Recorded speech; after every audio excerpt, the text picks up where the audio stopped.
pagi keluarga besar Happy Sword Family yang saya kasihi. Berjumpa kembali pada renungan online pada pagi hari ini. Dan saya memberikan judul renungan yaitu Paradigma Persepuluhan.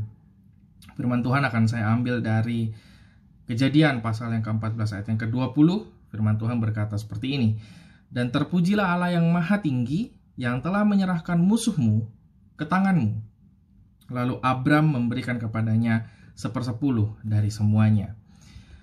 Nah, kisah ini adalah ketika Abram harus menyelamatkan Lot, keponakannya dan keluarganya. Saat itu ada di Sodom.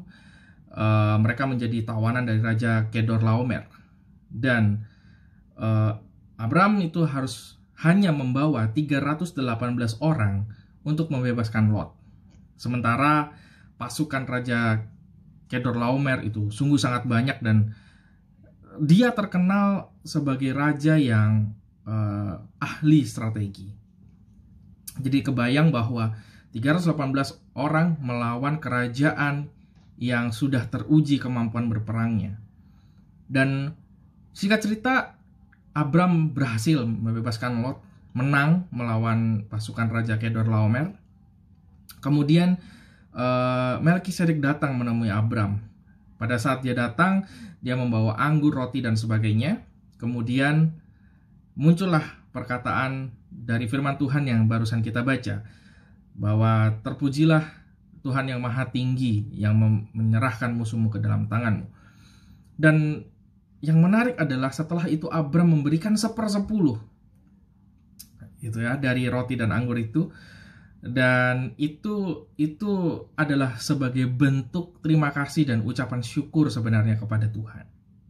Nah, ketika kita bicara soal persepuluhan, saudara, banyak kali orang yang masih berpikir bahwa punya paradigma bahwa perpuluhan adalah sebuah kewajiban yang harus dilakukan oleh kita orang-orang Kristen. Saya ingin menarik diri sedikit dari paradigma tersebut. Karena ternyata dengan paradigma itu banyak orang yang tidak sanggup melakukan hal ini. Tidak sanggup memberikan persepuluhan dengan berbagai macam alasan. Dan mari kita lihat dari sudut pandang yang lain bahwa persepuluhan itu adalah seharusnya sebagai bentuk rasa ucapan syukur kita kepada Tuhan atas segala sesuatu yang Tuhan sudah berikan kepada kita. Apa yang saudara miliki hari ini?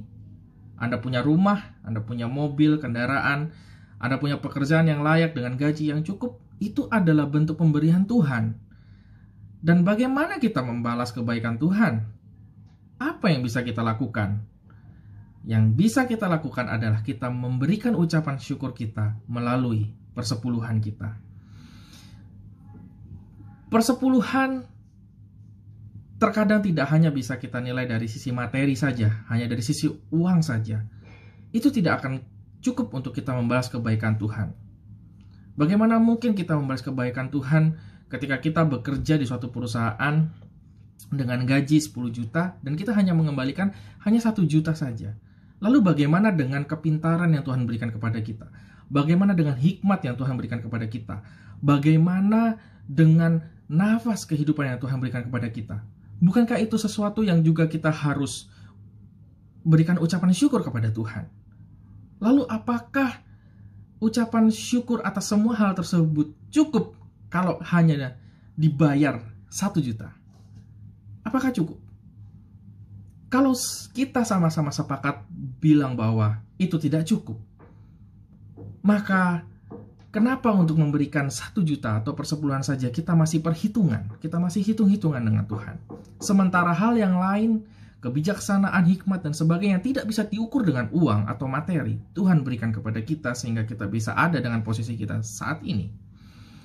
Maka saudara, ubah paradigma bahwa perpuluhan itu kewajiban. Ya, dalam firman Tuhan dibilang seperti itu. Tetapi lebih kepada hati kita harus menyadari bahwa kita harus mengucap syukur kepada Tuhan. Kita harus berterima kasih kepada Tuhan karena jika bukan karena Tuhan, kita bukanlah kita hari ini. Maka pada pagi hari ini saudara, mari saya mengajak saudara semua, kita giat memberikan persepuluhan, jangan sampai kita bolong, saudara. Ada orang-orang yang masih punya pemikiran bahwa nanti kita akan bisa rapel. Mohon maaf, segala kebijaksanaan dan segala sesuatu yang kita terima dari Tuhan, itu Tuhan berikan selalu tepat pada waktunya. Saat Anda dalam pekerjaan Anda, dalam bisnis dan usaha Anda membutuhkan pertolongan, Tuhan memberikannya tepat pada waktunya. Maka kita pun harus belajar mengembalikan persepuluhan kepada Tuhan tepat pada waktunya, saudara.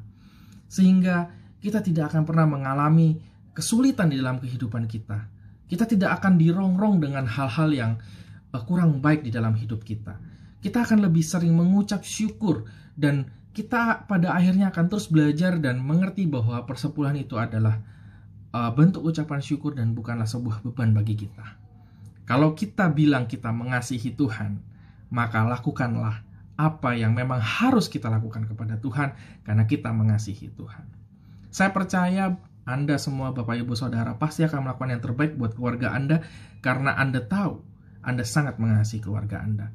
Maka tidak lain dengan Tuhan. Ketika kita tahu bahwa Tuhan ada yang terbaik buat kita, maka kita pasti akan lakukan yang terbaik. Bayarlah persepuluhan tepat pada waktunya, dan pasti berkat-berkat Tuhan akan senantiasa menyelimuti kehidupan kita dan menerangi jalan kehidupan kita. Mari kita berdoa. Terima kasih Tuhan atas firman-Mu pada pagi hari ini. Kami tahu kami harus merubah paradigma kami, sehingga kami lebih lagi mengerti isi hati-Mu Tuhan.